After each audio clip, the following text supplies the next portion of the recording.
You've got questions, I've got answers. Today, the question is, what are the top 5 things that I see deals falling apart over? Stay with me, and we'll go over them shortly. You better get fired up.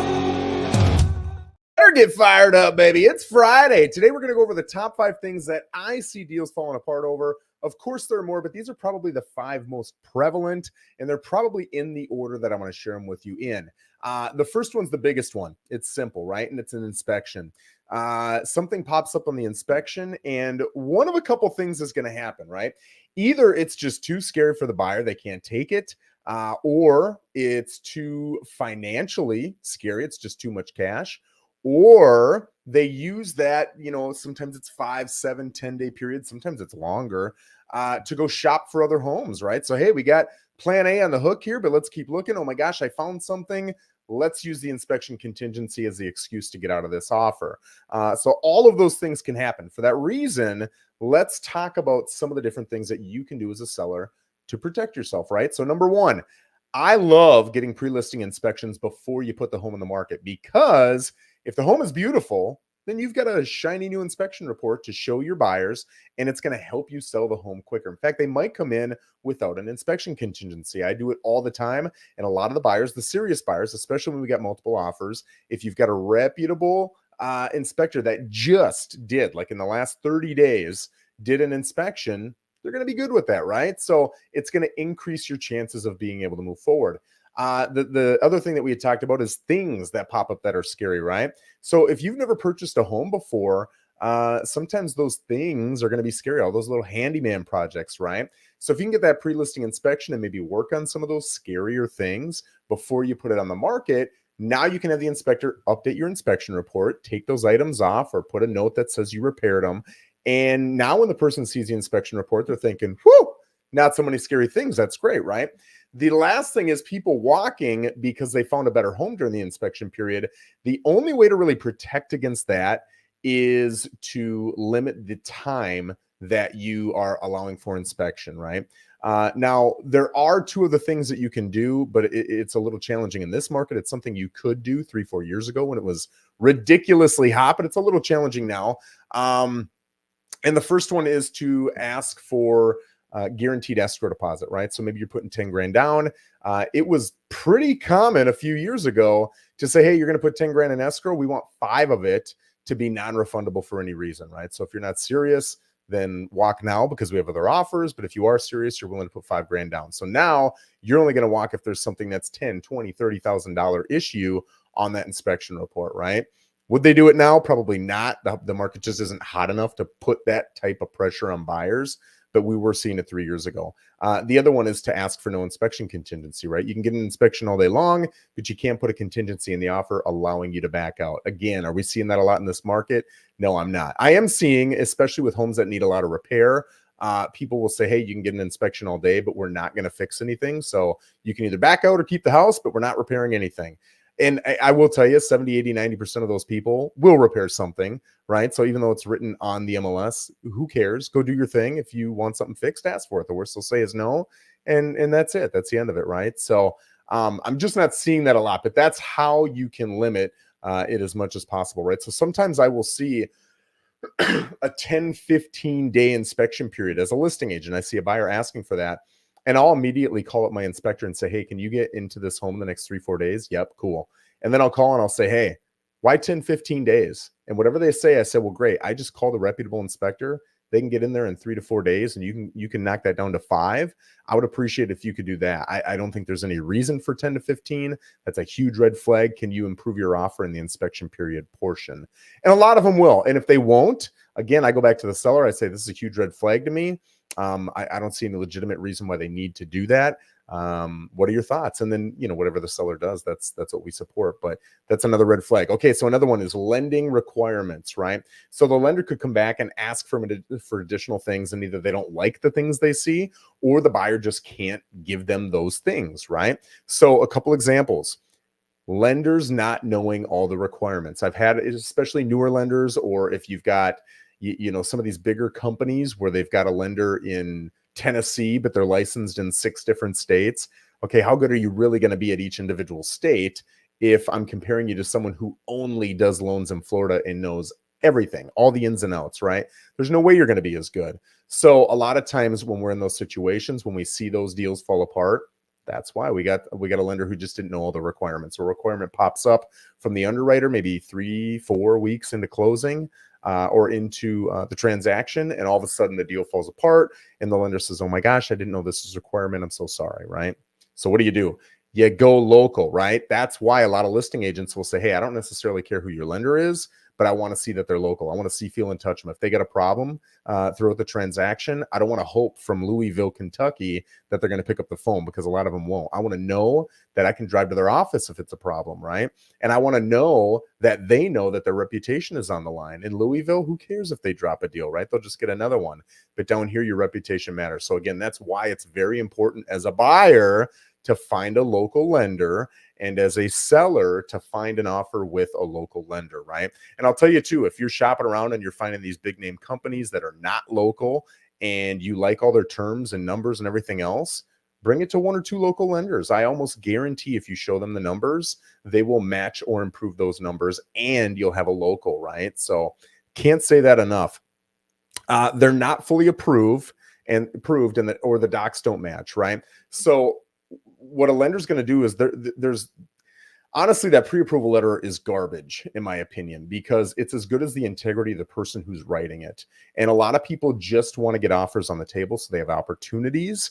And so a lot of these offers that are coming in, yeah, they're pre-approved, but it'll say right on there, "We have not verified any of these documents." Okay, well, that's a problem, right? Or maybe they have verified the documents, but they haven't submitted them to underwriting, and the underwriting hasn't come back and said, "Yeah, these all look good." So now when underwriting looks at them, they say, "Hey, I see you got the documents, Mr. Lender, but these are not exactly what we need. We need this, this, and this." Okay, then they go back and they ask for them. Buyer either can't produce those documents, or when they do, they don't support the same numbers that were on the original documents, right? So a situation I've seen before is somebody's working 80 hours every 2-week period, right? 40 hours a week.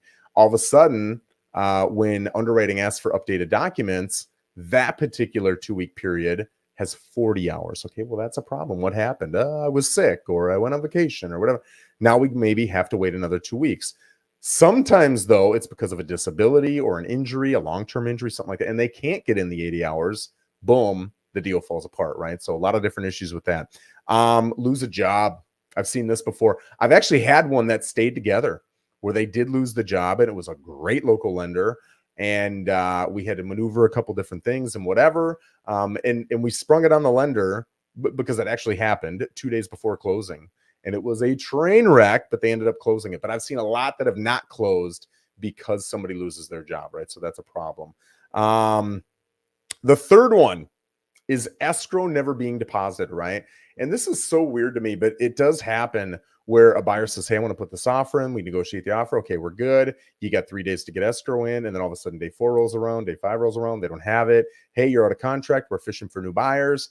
And all of a sudden, they text you and say, "Hey, we're just not interested anymore."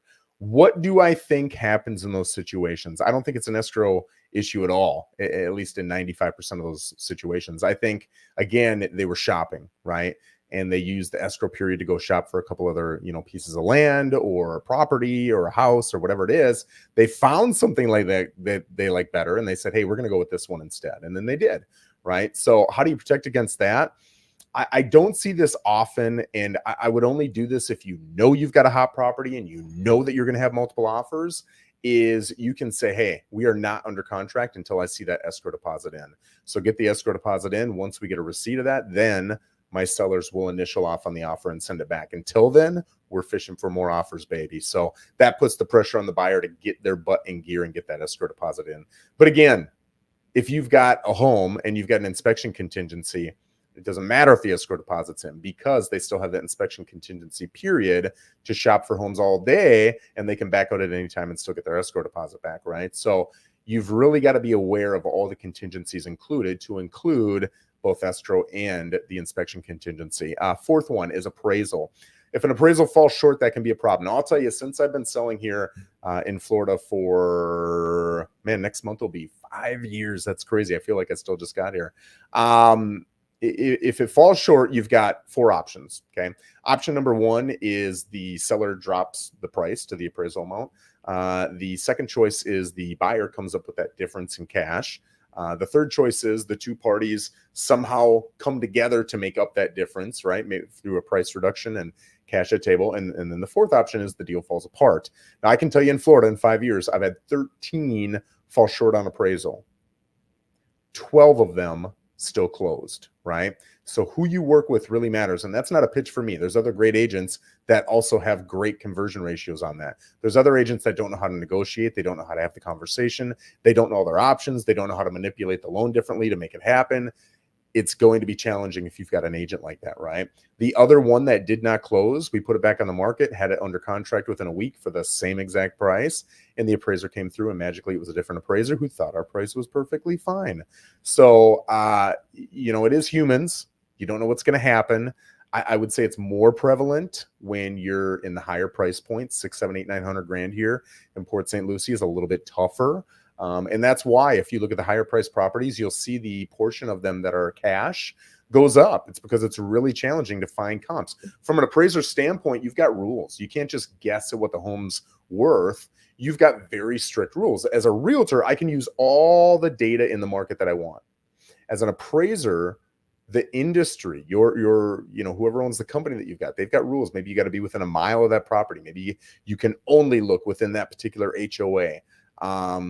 There's a certain percentage of square footage that you've got to be within, right? If you have to meet those particular, what's the word I'm looking for? If you have to check those boxes, it's a little bit more challenging. And now if you've got a very unique home or a home that's just full of upgrades, it's going to be really tough to hit appraisal, right? So that's a discussion you're going to want to have. How do you prep yourself against that as a seller? You don't. Because the only way to do it is to drop your price, and who wants to drop their price? If you're going to drop your price, you might as well keep it high, get the offer, and if the appraisal comes in low, then you can drop your price. But to drop your price on day one, why? Right? As long as it's a marketable price, why? But just be aware that it might be challenging. You might need to look for cash only buyers, which severely limits you, and it's probably going to limit the price you're going to be able to get. And think about it when you're building, right? Or buying.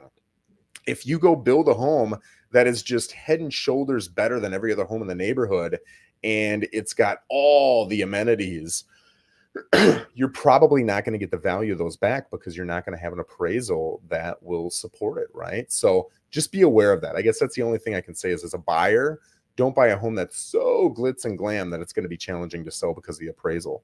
And then last is insurance. This tends to be on $300,000 to $400,000 homes here locally with folks who are really tight on their numbers, and they get a home under contract. They're super excited. And then all of a sudden they go to get their insurance numbers, and it's going to cost them $5,800 for insurance. And meanwhile, their lender had calculated $3,200. So all of a sudden we run the numbers and they're not qualified. So they can use their financing contingency and boom, they're out. So how do you protect against that as a seller?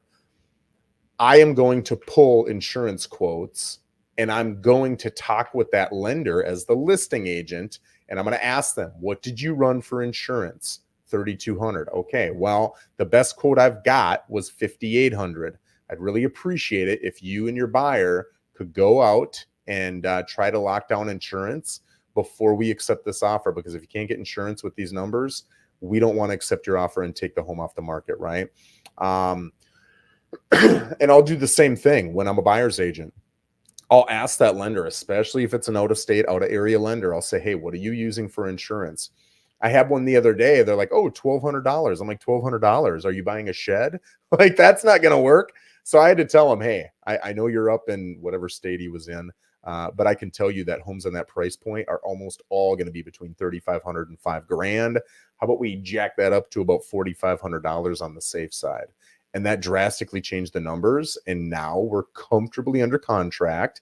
And the numbers actually came in a little bit lower. I think it was $4,100, $4,200. So you really want to look at those insurance numbers before you get too far with a buyer, especially if they're an out-of-area buyer who just isn't aware of insurance costs in Florida, and especially if you've got a lender who isn't local here. So, guys, there are the 5 biggest things that I see killing deals. There's a little bit of advice on both the buy side and the sell side, whether you're an agent or the seller or the buyer, to kind of protect from those things happening. If you got any further questions, or if you've seen deals fall apart due to different things that you'd like to add, just throw it in the comments. We'd be happy to read it. Guys, have a fired up day.